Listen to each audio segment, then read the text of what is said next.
Hey there. Subscribe to my channel. And also press this bell icon.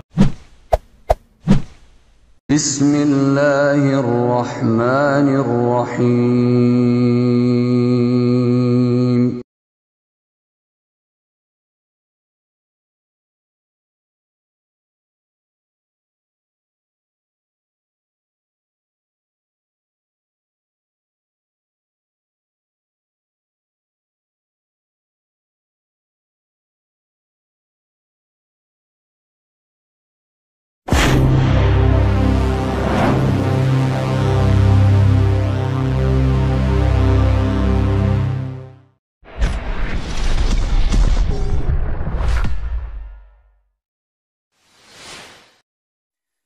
Bismillahirrahmanirrahim. Assalamualaikum warahmatullahi wabarakatuh. Alhamdulillahirrabbilalamin. Assalatu wassalamu ala asyrafil anbiya'i wal mursalin wa ala alihi wa sahbihi rasulillahi ajma'in. Rabbi shrah li sadri wa yassir li amri wahlul 'uqdatam min lisani yafqahu qawli. Alhamdulillah, puji syukur kita ucapkan kehadirat Allah Subhanahu wa taala. Sampai hari ini Allah masih memberikan kita kesehatan dan kekuatan untuk tetap berta'abbudi kepadanya. Salawat dan salam kepada Nabiullah Muhammad sallallahu alaihi wasallam. Allahumma salli ala Muhammad wa ala ali Muhammad. Uswatun hasanah buat kita semua, contoh suri tauladan hidup untuk seluruh umat manusia. Saudara sekalian, kembali kita berbicara tentang hal-hal yang berkaitan tentang perbandingan agama. Hari ini saya akan mengajak kita semua kembali memperhatikan dan menyaksikan pertikaian di kalangan para petinggi-petinggi gereja, ya, yang dengan mudah saling menghujat, mencaci maki, menyesatkan dan lain sebagainya. Pada kesempatan kali ini saya akan mengajak kita untuk mencoba untuk melihat apa yang disampaikan oleh pendeta Paul Zong. Ya, Paul Zong ini ya yang sampai saat ini masih bersembunyi di luar negeri, penghinaan-penghinaannya terhadap Islam dan penghinaan-penghinaannya terhadap pemerintah Indonesia menempatkan dia sekarang sebetulnya sudah menjadi buronan. Namun sampai detik ini, cukup lama sudah dia menjadi buronan, sampai detik ini belum berani untuk bisa kembali ke Indonesia.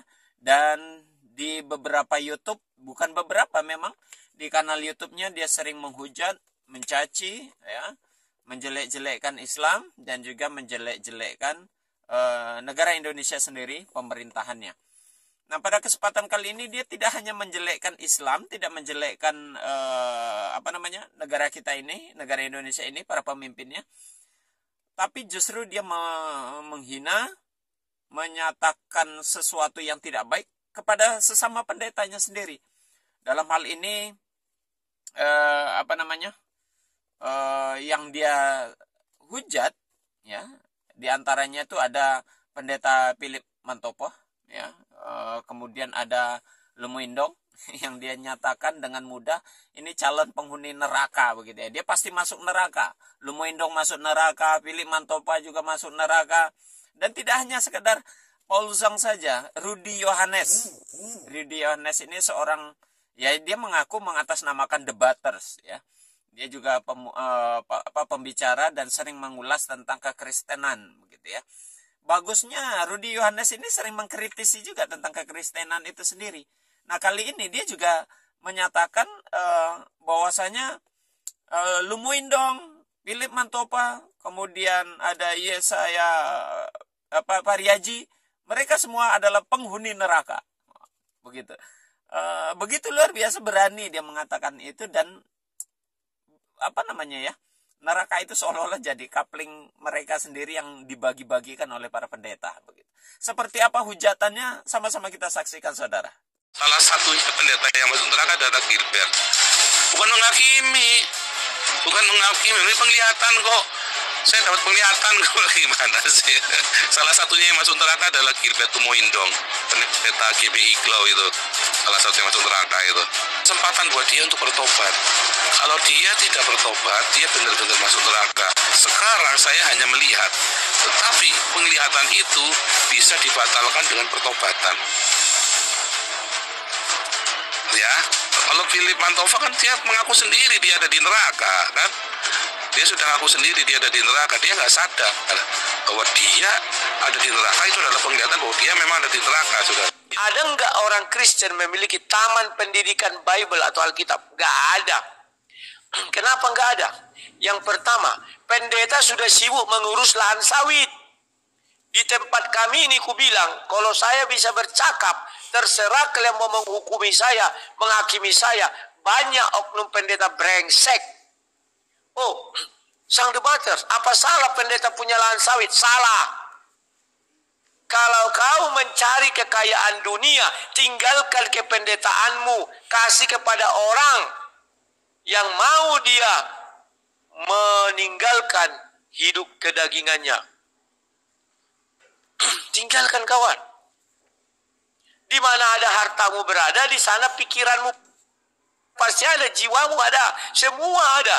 Seluruh kemampuan fisikmu ada di sana. Nah ini. Tapi kalau kau mau menjadi orang kaya silakan. Tapi jangan kau menjadi gembala. Makanya aku bilang Gilbert Lumondong ke neraka. Sampaikan kepada Gilbert Lumondong. Kata sang debater, kalau kau mati Gilbert kau ke neraka. Bukan aku yang bilang firman Tuhan. Sampai meninggalkan hidup kedagingannya. Tinggalkan kawan. Di mana ada hartamu berada, di sana pikiranmu pasti ada, jiwamu ada, semua ada. Seluruh kemampuan fisikmu ada di sana. Nah ini. Tapi kalau kau mau menjadi orang kaya silakan. Tapi jangan kau menjadi gembala. Makanya aku bilang Gilbert Lumondong ke neraka. Sampaikan kepada Gilbert Lumondong. Kata sang debater, kalau kau mati Gilbert kau ke neraka. Bukan aku yang bilang firman Tuhan. Sampaikan Yesaya Pariaji ke neraka juga. Philip Mantova ke neraka. Sudah jelas firman Tuhan mengatakan, jikalau kau mau ikut aku ring satu, jual semua hartamu, ikutlah aku. Ya saudara, satu sisi yang saya menjadi objek pemikiran terhadap apa yang dilakukan oleh Paul Zhang dan Rudy Yohanes ini, ya, yang menjadi sorotan, mengapa begitu mudah mereka saling menyesatkan, saling mengatakan bidat dan saling mencaci maki, bahkan berujung kepada penempatan atau penghujatan pendeta ini masuk ke dalam neraka gitu ya. Bukankah keyakinan yang tertanam di dalam diri mereka itu, siapa yang percaya kepada Yesus sebagai Tuhan itu akan diselamatkan dan masuk surga? Tapi ini kenyataan yang sekarang ini dinyatakan mereka itu adalah penghuni neraka. Pendeta Philip Mantova, kemudian Lumuindong, kemudian Yesaya Pariaji, dengan terang-terangan dinyatakan oleh mereka ini adalah calon penghuni neraka, begitu ya. Yang kedua yang jadi bahan pemikiran saya, bagaimana itu dengan jemaatnya? Kalau pendetanya saja dinyatakan sebagai calon penghuni neraka, lalu apa kabarnya dengan jemaatnya itu gitu? Dan saya tidak tahu ini bagaimana konsep kekristenan di dalam penetapan surga dan neraka ini dengan begitu mudah dinyatakan pendeta-pendeta ini adalah calon penghuni neraka. Ya. Hujatan, caci makian, hal itu disampaikan oleh yang notabene yang mengatakan juga para pendeta. Jadi terjadilah peperangan antara para pendeta, ya. Para pendeta sendiri saling menghujat, saling mencaci maki, saling memberikan satu ketetapan tentang neraka, mana yang selamat, mana yang tidak, mana yang masuk surga, mana yang masuk neraka. Ini menjadi satu gambaran bahwasanya bagaimana ajaran-ajaran kekristenan itu jauh dari seperti apa yang selama ini dikonsepkan. Yang katanya ajaran cinta kasih, ya, yang katanya ajaran damai, yang katanya siapa yang percaya Yesus pasti diselamatkan. Lah kalau begini kata caranya, bagaimana mungkin bisa diselamatkan? Lang pendetanya sendiri ternyata masuknya ke dalam neraka, begitu ya.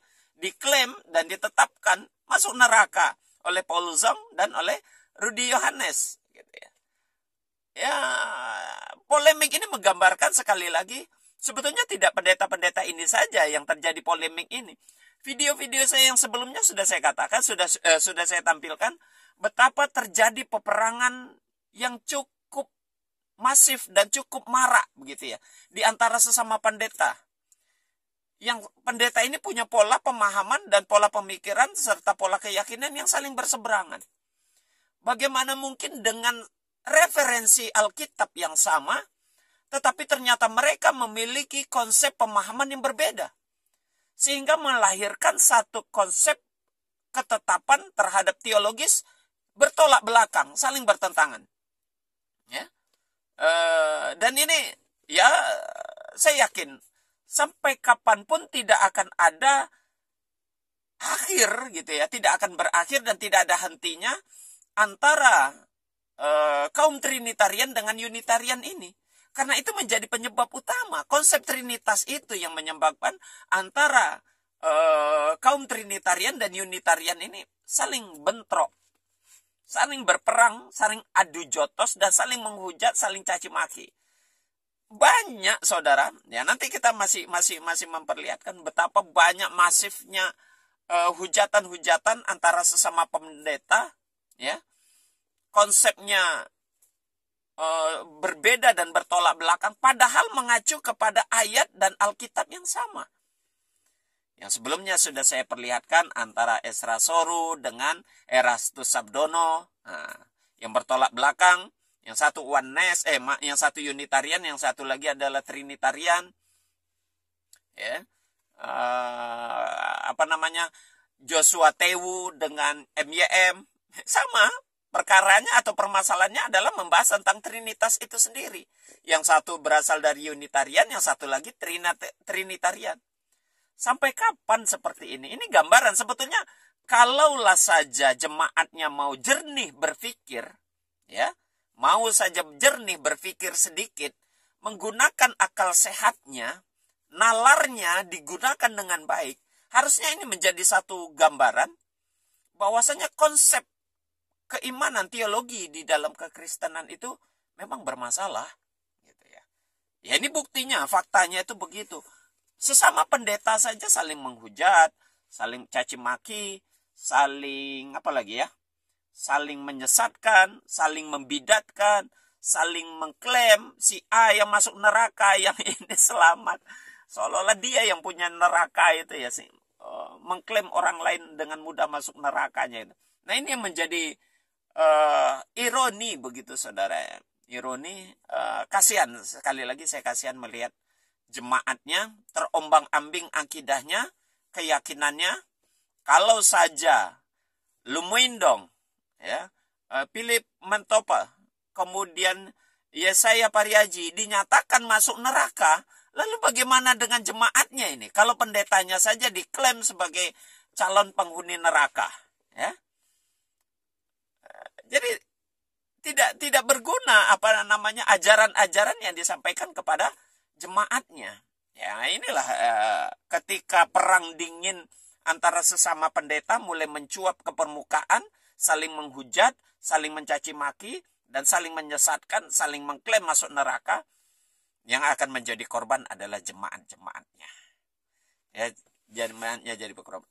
Sarannya saya, sebaiknya mulai berpikir lagi dengan baik, berpikir jernih lagi lah para jemaat itu ketika melihat para pemimpin-pemimpin gereja, atau dalam hal ini adalah para pendeta, ya begini adanya, saling menghujat, saling mencaci maki, saling membidatkan, saling yang mengatakan di sana mengatakan yang di sini sesat, yang di sini menyatakan yang di sana sesat.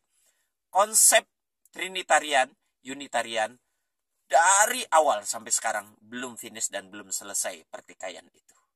Baik saudara, ini menjadi iktibar bagi kita. Semoga ini menjadi bahan pemikiran khususnya saudara-saudaraku beragama Kristen yang sudah menjadi jemaat, para pemimpin-pemimpin gerejanya. Rasanya sudah saatnya berpikir ulang. Ya, oke, saya tidak memaksakan saudara untuk menolaknya, hanya menyarankan untuk berpikir ulang tentang konsep yang diajarkan di gereja oleh pendeta-pendeta itu, karena di mereka saja belum finish, di mereka saja belum selesai, di mereka saja masih saling menghujat dan saling menyesatkan. Demikian saudara, Kita akhiri dengan kafaratul majelis. Subhanakallahumma wa bihamdik, asyhadu an la ilaha illa anta, astaghfiruka wa atubu ilaih. Assalamualaikum warahmatullahi wabarakatuh.